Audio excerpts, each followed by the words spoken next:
안녕하세요. 비로컬 팟캐스트 사당 이야기입니다. 저는 비로컬 에디터 이치프입니다. 네, 에디터 L입니다. 용입니다. 저희가 지난 에피소드 1, 2편을 통해서 사당의 로컬이 어디인가에 관해서 이야기를 나눠봤어요. 사당역하고 이수역을 잇는 지하철 노선도를 기준으로 3개의 구와 3개의 동으로 나뉜다는 이야기를 했었고, 또 방배사를 통해서 사당의 로컬이 어디인가를 짚어보기도 했었는데요. 이번에는 저희가 그 지난 방송에서 설명했던 그 구역들을 직접 다녀와서 보고 듣고 느낀 것들을 전달해 보려고 합니다. 네, 그러면 저희가 어느 구역들을 돌아다녔는지를 먼저 설명을 좀 해드릴까 싶어요. 저희가 4구역을 나눠서 일단 돌아봤는데요. 봤을 때 저희 일단 비로컬이 있는 부분부터 설명을 드릴게요. 저희가 방배 이동에 네, 맞습니다. 있죠. 그래서 방배 이동에 있는 방배천로 이안길이라는 곳부터 시작을 해서요. 이수초등학교가 있는 쪽 청두곶길로 해서 롯데캐슬까지 올라갔고요. 그리고 여기서 방배사동으로 좀 건너가 봤습니다. 그래서 방배사동에서는 저희가 로고스 교회에서 국민은행 이수점까지 있는 동광로 12가길이죠. 네, 맞습니다. 그렇게 돌고요. 그다음에 건너편으로 갔습니다. 건너편에는 다들 아시는 사기시장이랑 여기에 주소로 따지면은 아마 동작대로 29길이고요. 네. 그리고 젊은 사람들이 좀 많이 모이는 곳인데 사기시장 아래쪽에 보면 신한은행 옆골목이 있어요. 여기가 이제 동작대로 27길인데 여기 돌아오고요. 그리고 네. 아래 사당 1동으로 좀 내려오는데요. 그 이수자이 아시죠? 그렇죠. 그 밑에부터 해서 길 따라 쭉 내려오고요. 그리고 전집 중에서 좀 유명한 편인 전주 전집으로 끼고 오른쪽 그 생활권이 좀 보이는 시장 같은 시장인가요? 잘 모르겠는데 그쪽으로 쭉 따라 길 따라 내려왔거든요. 그래서 4개의 구역을 나눠서 이렇게 한 바퀴를 좀 돌았습니다. 네, 그 방금 설명해주신 그 구역은 길로 이야기하자면 사당로 30길, 초입이라고 봐야 될까요? 그쪽부터 시작해서 이제 BHC 치킨을 끼고 동작대로 7길, 동으로는 모두 사당 1동이죠. 네, 이쪽 그렇습니다. 길을 쭉 돌아보고 왔습니다. 네. 저희가 일부러 이 길과 동을 설명드린 이유가 저희가 아무래도 눈으로 보이지 않는 라디오다 보니까 들으시는 분들께서도 지도를 펼쳐 놓으시고 아니면 그 핸드폰으로 지도를 보시면서 저희가 설명드린 길을 같이 따라가면서 보시면 조금 더 이야기가 생동감 있게 들리지 않을까 싶어서 네, 길에 대한 설명을 한번 드려봤습니다. 그럼 저희 로고스 교회부터 시작해서 이수역 지나서 아래쪽으로 쭉 사당 1동 지나서 다시 비로컬로 돌아오는 그런 코스로 한번 저희가 뭘 보고 왔는지 한번 이야기 나눠보도록 하겠습니다. 저희 지난 한 달 동안 많이 걷고 많이 먹었잖아요. 네, 그렇습니다. 배가 따뜻했죠. 생각한 것보다 맛집도 되게 많았고 또 진짜 딱 구역별로 분위기도 엄청 달라서 저는 되게 재밌게 돌아다녔었거든요. 그 이야기를 한번 들려보도록 하겠습니다. 로고스 교회 옆쪽 골목으로 지나가면 사실 저는 이 구역 이야기할 때마다 떡볶이집밖에 생각이 안 나요. 아, 맞습니다. 저희가 돌아다녀 봤을 때 다른 가게들보다 아무래도 제일 유명한 집이지 않았을까? 그 라인에서는 가장 유명한 집이었던 것 같아요. 네. 이름이 미소의 집이라고 하는 가게인데 간판에서도 보면 그 방송에 여러 군데 나왔다는 것들이 좀 티가 나는 가게였어요. 허름한 외관과 내부도 인테리어도 허름했는데 맛은 굉장히 훌륭했던 것으로 기억하고 있습니다. 맞아요. 역산해 보면 한 40년 정도 운영했던 가게이더라고요. 근데 간판에서부터 막 효리 단골집 이런 거 써 있는 거 너무 웃겼거든요, 사실. 그래서 맛을 별로 기대를 안 했었는데 생각보다 되게 맛있었고 안에 아이스크림 기계도 되게 신기했잖아요. 맞아요. 그 아이스크림 기계가 아주 제 마음을 살살 녹였죠. 사로잡았나요? 네, 기존의 소프트 아이스크림 생각하시면 이제 그 약간 또아리를 튼 모양이라고 하죠. 근데 저희가 먹었던 아이스크림은 가운데 구멍이 뻥 뚫려 있고 얇은 실을 돌돌돌 말아놓은 듯한 느낌이어가지고 굉장히 식감도 독특하고 되게 연유와 우유의 조화라고 할까요? 되게 달달하고 맛있는 아이스크림을 맛있게 먹었습니다. 여러분 여기 가시면 후식까지 꼭 드셔보시는 걸 추천드려요. 맞아요. 네, 맞아요. 저 그 신기했던 이야기가 그 아이스크림 기계 이제 나오지도 않고 수리하실 수 있는 분도 없어서 저 기계가 멈추면 더 이상 먹지 못한다는 말씀을 해주셨었거든요. 맞아요. 네, 여러분 꼭 한번 가보시길 바라겠습니다. 사실 이 골목 같은 경우 동강로 12가 길인데 저는 조금 인상 깊다고 생각했던 게 학생들이 가볼 만한 가게들이 중간중간에 있었고 간판 같은 거 보면은 간판을 달았던지 좀 오래됐던 것부터 가장 최근에 한 것 같은 게 굉장히 여기저기 섞여 있는 느낌이었거든요.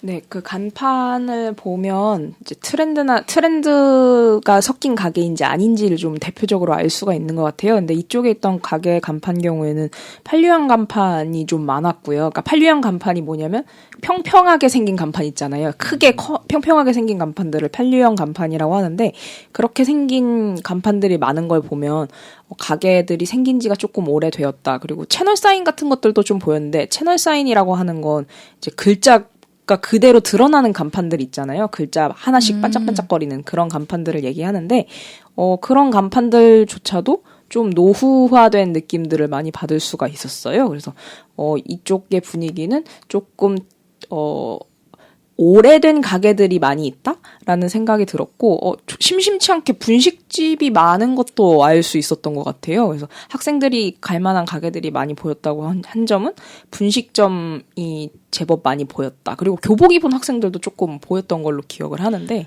맞아요. 여기에는 직장인보다는 좀 학생들이 많이 길거리에 있었던 것 같고 또 가격대도 생각보다 되게 저렴한 편? 그러니까 이 주변 시세에 비해서는 좀 저렴한 편이어서 학생들이 많이 오겠다 싶은 가게들이 꽤 많았죠. 네, 아무래도 바로 위에 서문여중이랑 서문여고가 있고요. 좀만 오른쪽에 방배초등학교가 있어요. 그래서 느낌이 약간 학교 끝나고 집에 가는 길에 뭐 들릴 만한 문방구, 뭐 들릴 만한 뭐 분식집 요런 느낌이어서 그렇게 채널 사인이든 뭐 이런 게 그런 식으로 풀어가지지 않았을까, 그렇게 발전하지 않았을까라는 생각도 좀 들고요. 그 다음에 아마 이 골목이 좀 넓은 것도 아니고 좁은 것도 아니에요. 그러니까 한 4m 폭 정도 되는 골목인데 그 도로에서 주는 느낌도 아마 그 분위기를 형성하는데 좀 한몫을 했을 것 같습니다. 또 보면 대체적으로 가게들이 약간 생활권에 가까운 가게들, 뭐 세탁소나 수선집이나 미용실이나 뭐 피부관리샵 같은 것도 있었고, 뭐 안경점도 있고, 그리고 막 우리 지나가면서 봤던 간판 뭐였죠? 월드컵이라는 간판 있는 신발집도 있었잖아요. 아, 맞아요. 네, 사실 저는 그 월드컵이라는 브랜드를 잘 모르지만 여러분 다 아시더라고요. 네, 저 어릴 때 하면은 그 월드컵 신발 캐릭터 그려진 만화 캐릭터 그려진 신발 신는 친구들 중에는 대다수가 월드컵에서 만든 신발들 좀 많이 신었던 걸로 기억을 저는 하고 있습니다. 또 애니메이션이 많이 나오는 방송 채널에서도 월드컵 광고가 종종 나오고 그랬었거든요. 네, 그래서 그 간판이 아무래도 그 브랜드만 파는 건 아니지만 그런 것들을 시대를 상징하는 좀 가게 이름이지 않았을까라는 생각이 좀 들었어요. 그래서 전체적으로 우리가 아는 프랜차이즈 브랜드들은 많지 않았지만 오랫동안 운영했을 것 같은 그런 분위기에 음식점도 많았고 뭐 생활권에 해당하는 가게들도 많았다. 이 정도로 정리해 볼 수 있겠네요. 그럼 우리 이제 반대편으로 건너가 볼까요? 이제 보통 우리가 이수역 먹자골목이라고 부르는 공간인데요. 저희가 먼저 사계시장을 처음으로 돌아봤어요. 근데 사계시장이 되게 특이했던 게 봄, 여름, 가을, 겨울로 구역이 나누어져 있었잖아요. 남성 사계시장이라고 이름을 붙인 이유가 봄, 여름, 가을, 겨울 뭐 4가지 색채를 간직한 시장이라서 그래서 그 4가지를 다 볼 수 있다는 의미에서 이제 사계시장이라고 붙인 것 같아요. 근데 가다 보니까 주민센터 같은 것이 있었잖아요. 거기 보니까 봄, 여름, 가을, 겨울 캐릭터도 4개가 있더라고요. 맞아요. 그래서 되게 시장이지만 브랜딩을 하기 위해서 노력을 많이 한 지점들도 엿볼 수 있었던 곳인 것 네. 같아요. 그게 주민센터가 아니라 고객센터였죠? 근데 네네. 거기 신기했던 게 이제 네이버로 그 장보기 하면은 장보기 한 물건들 2층에서 찾아갈 수 있다는 안내판이 붙어 있었잖아요. 아, 맞아요. 사실 사계시장이라고 해서 그냥 저는 되게 오래된 전통시장 이런 거 생각했는데, 코로나 때문인지 뭐 원래부터 했던 건지는 모르겠지만, 그 스마트 스토어 같은 걸로 장도 볼 수 있게끔 해놓은 게 되게 인상적이었거든요. 근데 되게 웃긴 건 전통시장으로 인정된 지 얼마 되지 않았어요. 그런가요? 맞아요. 그러니까 시장 자체는 생긴 지 좀 50년 정도 된 시장인데, 엄청 오래됐네요. 네, 이제 국가나 이게 지자체에서 지정하는 전통시장으로는 들어가지 못했었어요. 그러다 이제 2014년에 전통시장으로 이제 인정이 된 거죠. 그러니까 그 전까지는 그냥 자체적으로 만들어진 시장이었다면, 이제는 국가에서도 인정하는 전통시장으로 거듭나게 됐고요.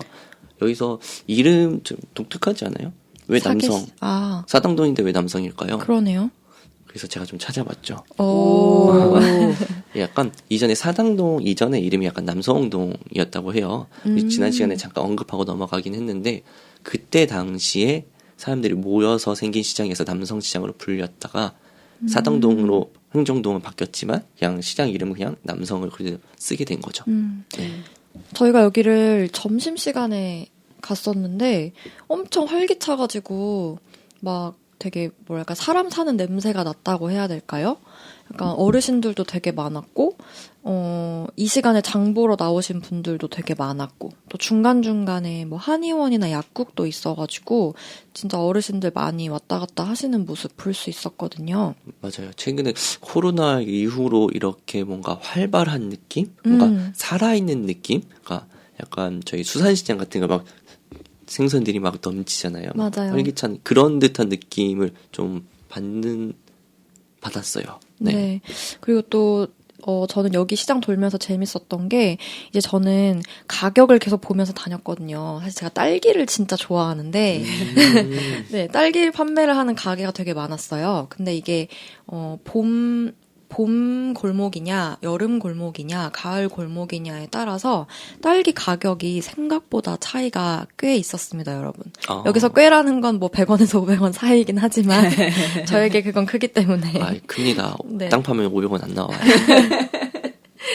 네, 여러분 여기 시장 가시게 되면은 골목 끝까지 가보셔서 어느 가게의 딸기가 더 싱싱하고 더 저렴한가를 비교해 보면서 장을 보는 재미도 꽤 있을 것 같았어요.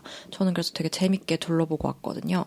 그리고 그 가을, 겨울, 봄, 여름마다 그 길이라는 그 간판이 걸려 있었잖아요. 그래서 맞아요. 그 간판을 찾아보시는 것도 좀 재미있는 시장 탐방의 요소가 되지 않을까라는 생각을 좀 해봤습니다. 네, 맞습니다. 맞습니다. 전 겨울이 어디 있는지 처음에 못 찾아가지고. 맞아요. 사실 순서대로 하면은 봄, 여름, 가을하고 겨울로 끝나야 될 것 같은데 그 구조로 보면은 저희는 봄 입구로 들어갔잖아요. 맞죠. 봄으로 들어가면 왼편이 겨울이고 오른편 골목에 여름이 있고 쭉 가면 중간 지점에서 가을로 바뀌는 부분이 나오거든요. 그래서 끝까지 올라가면은 이제 사당동 주민센터가 나오고 그 뒤로 이제 아파트, 이제 뭐랄까 생활권 지역들이 나오는 구조였죠. 네. 그리고 또 정비가 좀 잘 되었다고 생각한 게 바닥을 보면 그냥 아스팔트인데 아스팔트에다 이제 그 도보처럼 보이는 이게 무슨 사업인지는 잘 모르겠어요. 이름은 잘 모르겠지만 그렇게 쫙 색깔도 칠하고 도보처럼 이렇게 뭐 블럭도 해놔가지고 이게 사람 다니기에도 좀 편하다는 느낌을 받게 해서 그래서 그런 점에서도 좀 정비된 시장 같다라는 게 좋았고 그 다음에 저희가 사람이 많았던 이유가 그 끝에 가서 보니까 통행 금지 시간이 있더라고요. 오전 시간부터 2시인가까지는 이제 차가 못 다니게 아예 그 입구에서부터 막고 있어서 그런 것도 좀 잘해놓은 것 같다라는 느낌이었습니다. 사실 차가 지나가기에는 조금 좁아 보이는 길이긴 했는데, 네, 여튼 그 통행 금지를 통해서 인원 규제를 하고 있었네요. 이제 저희가 시장을 한번 쭉 둘러보고 나서는 이제 아래쪽이죠. 한 블럭 아래라고 생각하면 될까요? 이제 신한은행이 있는 골목으로 한번 돌아보았습니다.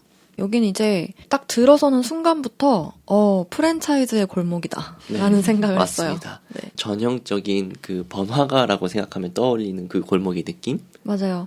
입구부터 일단 다이소가 있었고 좀만 들어가면 노을숲이 있고요. 맞아요. 네. 사실 저희 지나가면서 노을숲 너무 들어가고 싶었죠. 놀고 싶었습니다. 네. 뭐 보면은 진짜 뭐 1층만 그런 게 아니라 2층, 3층까지도 저희 진짜 이름 보면 다 알만한 네. 그 브랜드 프랜차이즈들은 다 들어와 있었던 것 같아요.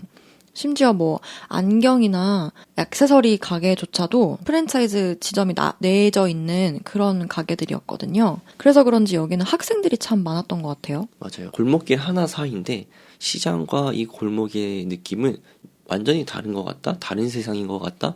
라는 느낌이었어요. 길로 치면 동작대로 27길인 건데 사실 물론 프랜차이즈니까 맛이 어느 정도는 다 평준화되어 있겠지만 저는 약간 건대 입구가 좀 연상이 되었었어요. 왜냐면 이제 건대 입구 같은 경우에도 학생들이 좀 많이 찾는 브랜드들, 그러니까 뭐 프랜차이즈 중에서도 사실 종류가 여러 개잖아요. 근데 그 중에서도 좀 인스턴트나 아니면 음료 관련된 그런 프랜차이즈들이 제법 많이 보였거든요.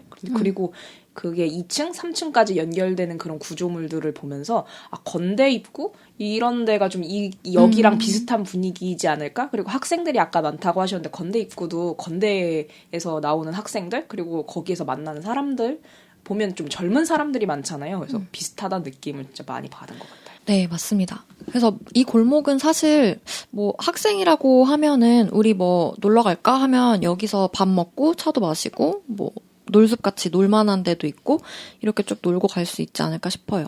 사실 이쪽 구역 같은 경우에는 저는 좀 특이하다고 생각했던 게 지금 저희가 말씀드린 그 두 골목 말고 더 아래쪽 지역, 그러니까 이수역에 더 가까운 지역 쪽을 보시면 거기는 완전 포차가 엄청 많잖아요. 그 젊은 그러니까 여기서 말한 젊은 친구들은 미성년자가 아니라 이제 20대 초중반 친구들, 후반 친구들까지도 이제 술 먹으러 많이 모이는 장소거든요.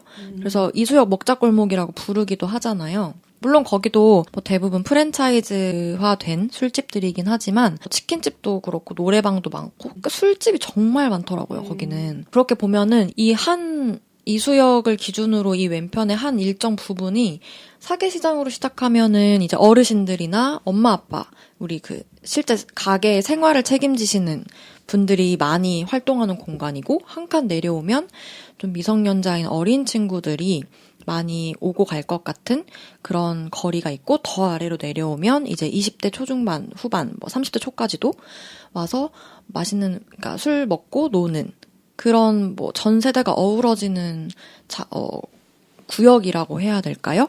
어떻게 보면 이 작은 구역 안에 다양한 사람들이 가장 많이 오고 가는 구역이 아닐까 싶었습니다. 개인적으로 좀 웃기기도 하고 재밌기도 하고 의아한 부분이 태평백화점이에요. 사실 저희 주변에 보면 백화점 하면 신세계, 뭐 롯데, 현대 이렇잖아요. 맞아요. 근데 여기는 태평이에요. 대기업이 아닌 개인 백화점이거든요. 사실 저는 우리 탐방할 때 처음 보고 알았습니다. 그 브랜드를. 그렇죠. 저도 사실은 몰랐던 거라서 개인 백화점이 지금까지 유지를 하고 있다는 거에 놀랐고 그렇다면 유지가 된다는 건 여기를 이용하는 사람들이 있다는 점에서 이 도시라고 해야 될까? 이 구역은 좀 독특하다. 그러니까 아까 이치프가 얘기한 대로 좀 전 세대가 어울리는 동네다라고 하는 게 좀 이 태평 백화점 때문에라도 더 확실하게 느껴지는 것 같아요. 다 본 건 아니지만 지도에서 보면 이수역하고 사당역 기준으로 놓고 봤을 때 그 주변, 특히 이수역 쪽? 그 위쪽 주변으로 보면은 주택가 되게 많잖아요. 네. 근데 그런 거에 비해서는 이 근처 뭐 한정거장? 지하철역으로 치면 한정거장 이내에 뭐 갈 만한 쇼핑을 할 만한 공간이 딱히 없다는 생각이 들었어요. 그래서 태평백화점이 어쩌면은 이제 가장 쉽고 가깝게 이 주변 주민들이 갈 수 있는 쇼핑하는 공간이어서 아직까지도 운영이 되고 있는 게 아닐까 생각했거든요. 저도 같은 생각을 했던 게 주변에 그렇게 사람들이 많이 사는데 그 주변에 흔한 홈플러스? 이마트 이런 것도 찾아보기가 좀 힘들었거든요. 근데 오래된 백화점들이 저희가 생각하는 그런 럭셔리한 분위기를 풍기기보다는 약간 아울렛이나 그런 분위기로 변모를 하는 경우가 많아요. 그러니까 내부도 되게 올드해지고 그러면서 입점해 있는 브랜드들도 점점 이제 생활권에 맞춰서 입점되는 브랜드들이 늘어나기도 하거든요. 그래서 여기가 약간 그런 쇼핑몰, 그러니까 마트 같은 개념 근데 마트인데 식자재 같은 것들은 밖에서 시장에서 살 수 있지만 그 공산품 같은 것들은 그 안에서 소비를 할 수 있는 게 아닌가라는 생각이 좀 들었습니다. 좀 이해가 갑자기 되는 게 사실 홈플러스가 그 사당역 밑에 있어요. 맞아요. 있긴 한데 너무 왜 멀죠. 여기 그럴까? 또 멀지도 않아요. 지하철 한 정거장인데 근데 충분히 도보로 가기에는 왜냐면 사계시장이 있는데 네, 그렇죠. 굳이 홈플러스까지 맞아요. 가긴 좀 멀지 않아요? 사기시장이 좀 더 싸기도 하고, 근데 제가 봤을 때는 가까워서도 그렇지만, 네, 저는 동작구 살고 있거든요. 네. 상도동 사는데, 저는 한강대교를 넘어서 용산역에 있는 이마트를 다녀요. 바로 앞에 뭐 마트들이 있긴 한데, 그런데 그런 차원에서 봤을 때 왜 저까지 안 갈까라는 생각을 해봤거든요. 교통지옥 때문에. 저기까지 넘어갈 필요가 없는 거죠. 홈플러스 갈 바엔 그냥 사기시장 가고, 그냥 홈플러스 갈 바엔 그냥 태평백화점에 있으니까 이렇게 가게 될 것 같아요. 굳이 차를 끌고 가지 않아도 그냥 있으니까 그냥 쓴다. 그래서 저희가 좀 더 발전하지 않았을까, 망하지 않았을까 그런 생각이 좀 들어요. 교통 얘기하니까 그 홈플러스 있는 데 같은 경우에는 또 환승을 하시는 분들이 늘 줄을 이렇게 서 있잖아요. 그래서 시민들이, 그러니까 여기 사는 로컬 분들이 느끼기에는 심리적 거리감이 굉장히 멀 것 같다는 생각이 들었어요. 그러니까 가는 게 걸어가면서 부딪히는 사람들도 많고, 근데 또 장보고 애매하게 또 걸어오자니 그건 또 무겁기도 하고, 그러니까 애매한 거리들이 있으니까 그럴 바엔 그냥 집에 가까운 데서 보고 많이 사는 거는 조금 더 크고 멀리 있는 데로 가지라는 생각을 할 수도 있을 것 같다는 생각이 들었어요.